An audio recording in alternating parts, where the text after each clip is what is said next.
à tous et bienvenue dans cette nouvelle vidéo. Alors comme je vous en avais déjà parlé dans ma vidéo précédente, d'ailleurs je ne sais même pas si elle sera sortie avant celle-ci ou pas, j'ai eu comme idée de vous faire une nouvelle série de vidéos concernant les jolis livres, les beaux livres de ma bibliothèque. Alors pour l'instant j'en ai pas énormément, mais je voulais commencer en fait par celui-ci parce que c'est clairement un conte que j'adore, que je connais par cœur quasiment. J'ai d'ailleurs apprécié quasiment toutes les adaptations qui en ont été faites, enfin, que j'ai vues. Donc il s'agit de La Belle et la Bête. Donc ça c'est la version de Madame de Villeneuve. Donc comme vous pouvez le voir, Gabrielle Suzanne Barbeau de Villeneuve. Donc il est écrit ici, on ne voit pas très très bien. Donc ça c'est une édition de chez HarperCollins. C'est une édition illustrée par Mina Lima.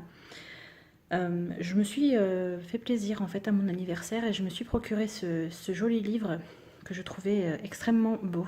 Voilà, je vais vous montrer un petit peu comment il est fait. Donc là ici vous pouvez voir la tranche. Voilà. Et vous avez la quatrième de couverture, donc c'est en VO. Enfin en VO, c'est en anglais plutôt, parce que le conte est français à la base. Alors je sais qu'on ne voit pas très très bien, mais je pense que vous connaissez tous l'histoire de La Belle et la Bête, qui d'ailleurs je pense il doit être dans le domaine public il me semble, en tout cas la version de Madame de Villeneuve. Alors je vais vous parler très rapidement en fait de ce livre et ensuite je vais vous montrer comment il est fait à l'intérieur. Alors il faut savoir que ce conte a été écrit il y a très très très longtemps. Il est apparu pour la première fois en France en 1740, donc écrit par une personne anonyme qui s'avère en fait être Madame de Villeneuve. Cette histoire avait déjà été racontée par le passé, mais on n'a pas très bien on n'a pas vraiment les sources certaines. C'est-à-dire que voilà, je vous invite à aller vous renseigner sur Wikipédia si vous voulez en apprendre un peu plus sur l'histoire du livre. Mais voilà, nous, ce qui va nous intéresser ici, c'est la version de Madame de Villeneuve. Donc le conte original, même originel. Je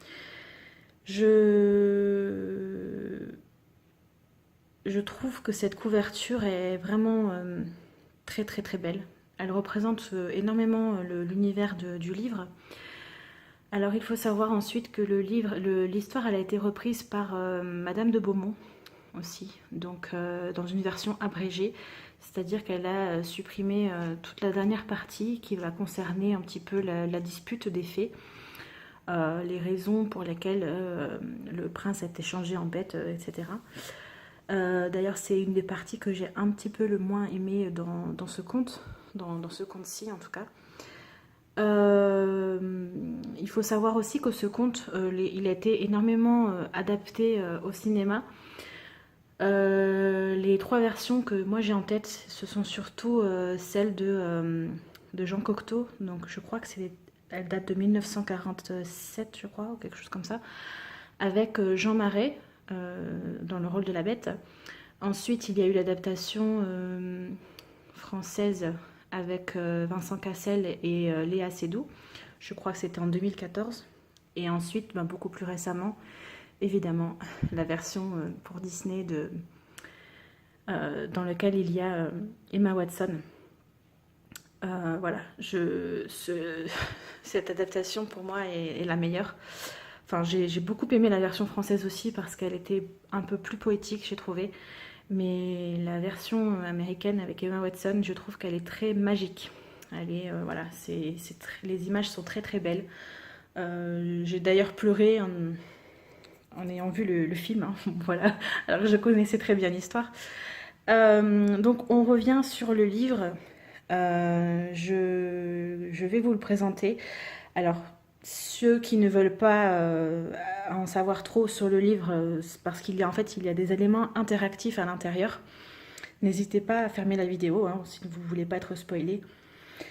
Après voilà, ça reste un joli livre, donc Si je ne vous montre pas au moins l'intérieur, ben, il n'y aurait pas d'intérêt à faire cette vidéo.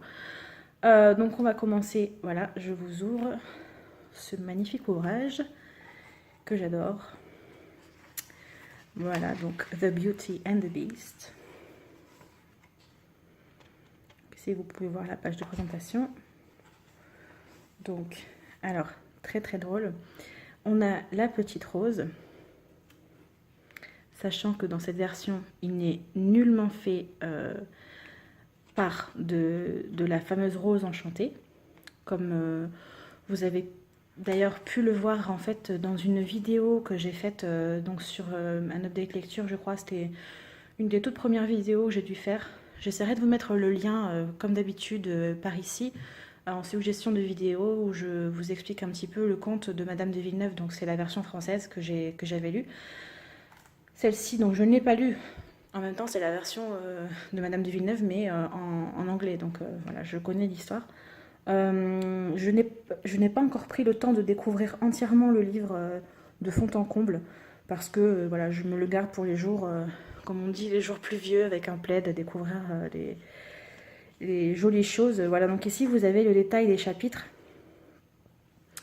Donc à chaque fois avec un petit logo qui va rappeler un petit peu ce qui va se passer principalement dans le chapitre. Voilà. Il faut savoir qu'il fait 9 chapitres en fait, donc ce livre. Et voilà, donc vous pouvez voir déjà la page du premier chapitre qui est très très très belle. Où on commence d'ailleurs sur l'histoire du marchand. Donc c'est le père de Belle. À aucun moment, je pense qu'il n'ait fait mention de son prénom, ou alors à la toute fin du conte. Donc voilà, un petit peu le genre d'illustration que vous allez retrouver tout au long du livre. Voilà, que je trouve très très joli. Et en fait, à chaque fois qu'un élément est interactif dans le livre, vous avez donc une petite page blanche pour protéger, ou deux d'ailleurs, j'ai dû en mettre une deuxième moi-même, avec voilà l'élément qu'il y a. Donc là ici, nous avons, je pense, c'est une carte du royaume, la carte de la ville riche. Je vous montre, voilà. Je ne sais pas si vous voyez très très bien. Alors, ça va pas être très évident de vous montrer les éléments interactifs sans trop, sans l'abîmer quoi. Voilà. Ensuite, on continue l'exploration du livre. Donc vous avez à chaque fois plusieurs petites images qui viennent ponctuer l'histoire. Donc là, on nous représente Belle. Je trouve les illustrations très très jolies. Elles font vraiment un fond ancienne. Ça me plaît énormément. Voilà, donc ici vous avez le marchand qui se cache dans l'arbre, je pense, si je ne dis pas de bêtises. Là, vous avez la page du chapitre 2. Donc voilà, que je trouve aussi très très jolie. Si j'enlève les pages, parce que maintenant, voilà. Un autre élément interactif qui, en fait, représente donc les portes du château. Voilà, comme vous pouvez le voir. Et en fait, donc, c'est quelque chose qui va se présenter comme ceci. Voilà.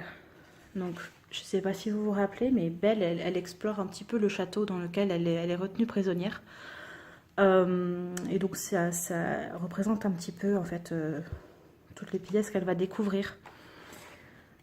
Ensuite, on continue, on avance dans l'histoire. Voilà. Et donc là, on tombe en fait sur une illustration de la bête qui en fait va surprendre le père de Belle. Donc nous, on le connaît sous le nom de Maurice, si vous avez vu le dessin animé de Disney de 1991, qui est mon Disney préféré. Voilà, ensuite, on avance encore un petit peu dans l'histoire. Là, il n'y a plus beaucoup d'illustrations. On continue, on continue. Voilà, donc c'est un livre que je trouve très très beau. Ici, vous avez en fait le chandelier avec le chandelier, le lustre plutôt, avec les singes qui sont très présents dans ce conte et dont on ne fait nullement mention dans les films, pas que je me rappelle. Voilà, donc encore une petite illustration. Alors je ne sais pas si vous avez lu le conte original de La Belle et la Bête, mais un point qui m'avait énormément marqué, c'était le fait que la Bête, une fois que la Belle a pris la place de son père, la Bête va demander tous les soirs à Belle si elle veut coucher avec elle. Donc au début ça nous paraît un petit peu drôle, mais à force ça devait être agaçant.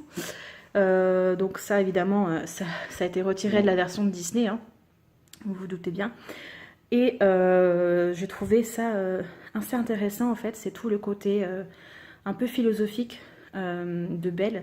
C'est-à-dire qu'à chaque fois, enfin quasiment chaque soir, elle va rêver à un prince et elle va se poser des questions sur sa relation avec la Bête et sur ses réactions, sur les choix qu'elle va faire et si elle va se poser les questions de savoir si elle fait les bons choix. Voilà.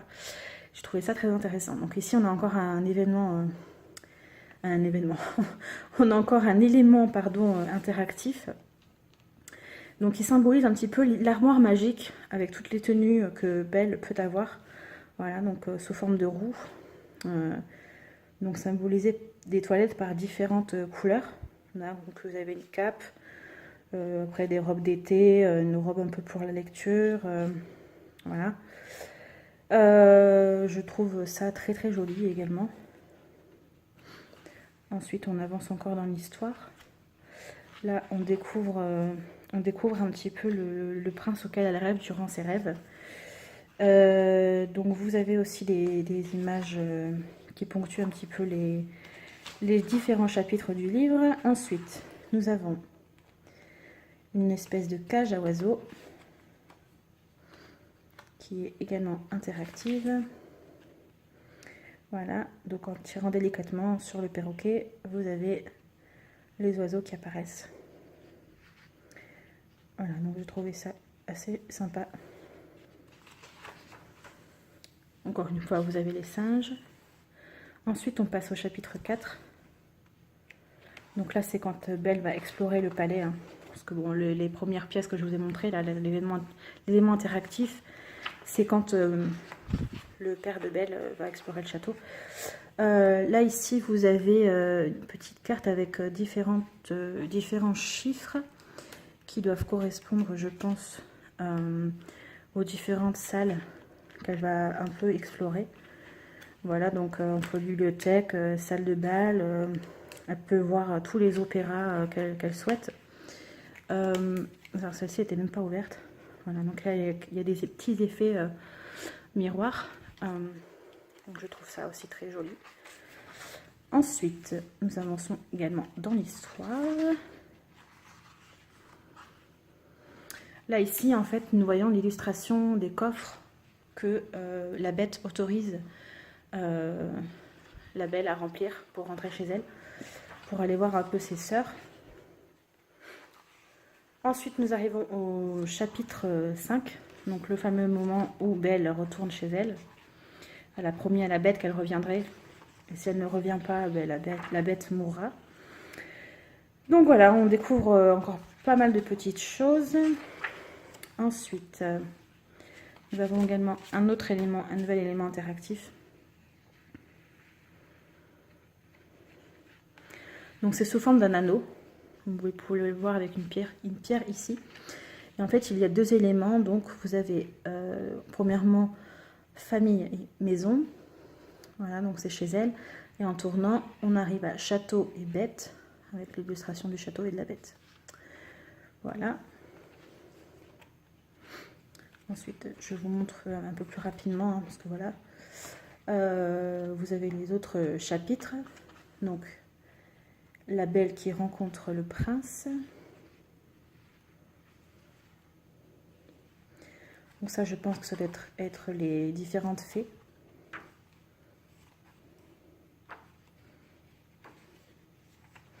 Voilà.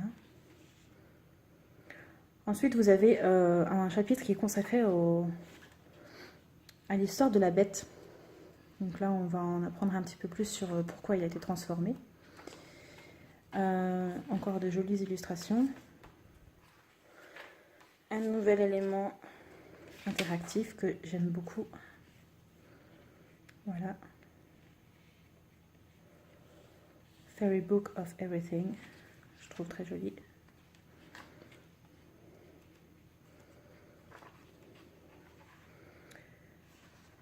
Voilà, donc chapitre 8, c'est la révélation des faits. En fait, là, on va comprendre un petit peu tout ce qui s'est passé depuis le début de l'histoire.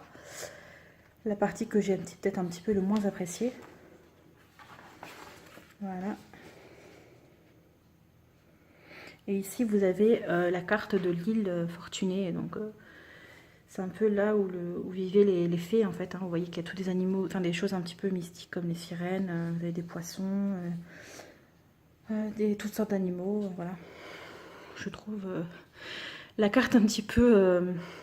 elle est très jolie, très colorée. Mais elle me fait penser un petit peu à... Je sais pas pourquoi, mais ça va me faire penser aux Teletubbies. Je sais pas pourquoi, mais vraiment rien à voir. La référence de ouf. Mais voilà, je trouvais ça assez joli et enfantin. Ensuite, nous avons encore des illustrations. Ici également. Voilà.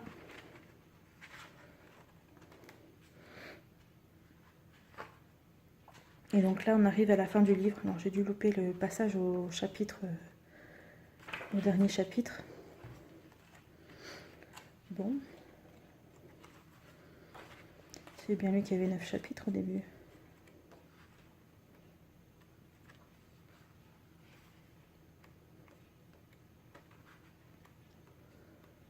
Voilà. Chapitre 9, A Happy Ending. Donc voilà, vous savez tous comment ça se termine. Hein. Plutôt bien dans l'ensemble. Voilà. Et là, une illustration somptueuse du mariage de la Belle et la Bête. Donc la Bête qui a repris sa forme de prince. Et je pense que c'est le dernier élément interactif du livre. Vous avez une sorte de carrosse tirée par des cerfs, on dirait. Je sais pas trop. Voilà, et qui explore le monde, hein, apparemment. Donc avec une carte encore très imagée du monde, que je pense que les États-Unis n'y figurent pas. Voilà, ça en est tout pour l'intérieur du livre. Donc ensuite, vous voyez les dernières pages. On a une petite note à propos de l'auteur, qui est né à Paris, en France. Et un petit mot également sur les illustrations faites par Minalima Design. Voilà. Alors, ce livre, en fait, il fait partie d'une collection qui va essentiellement se concentrer sur les contes. Donc, j'ai vu, si je me rappelle bien, si je ne dis pas de bêtises, qu'il y avait aussi le livre de la jungle qui était fait et Peter Pan. Alors, je pense me procurer au moins Peter Pan parce que j'aime beaucoup aussi l'histoire. J'ai hâte de voir les éléments, à chaque fois je dis événements, les éléments décoratifs et interactifs qui figurent dans le livre. Peut-être pas le livre de la jungle parce que c'est pas du tout, il fait pas du tout partie des Disney que j'ai préférés. Hein. Donc je sais que ce n'est pas que l'histoire des Disney et que c'est peut-être le conte vraiment classique de base. Mais j'étais pas particulièrement touchée par ce conte-là par rapport à La Belle et la Bête. Donc voilà, je pense pas me le procurer. Je ne sais pas quand est-ce que je refilmerai une vidéo avec les beaux livres de ma bibliothèque. Parce que pour le moment, comme je vous le disais, j'en ai pas tant que ça. Je vais très certainement en acquérir à Noël. Donc je pourrais vous en refaire d'ici là. Mais ça va être une petite série qui va arriver voilà, très, très ponctuellement de temps en temps pour alterner un petit peu avec les autres vidéos que je vous propose sur la chaîne. Et j'espère que ça vous plaît. Alors n'hésitez pas à me dire en commentaire si vous avez aimé ce format de vidéo. Si vous êtes intéressé pour avoir d'autres vidéos de ce genre ou si j'arrête d'en faire, voilà. Alors, après moi ça me plaît, voilà, je sais pas si ça vous plaira à vous. Mais n'hésitez pas aussi à me dire si vous avez des petits conseils ou des choses que vous souhaiteriez que je fasse pour la prochaine vidéo de ce style. Bon là je me suis pas aventurée à lire en anglais parce que bon, l'accent anglais je peux l'avoir quand je m'y mets, mais là c'était pas trop le moment je pense.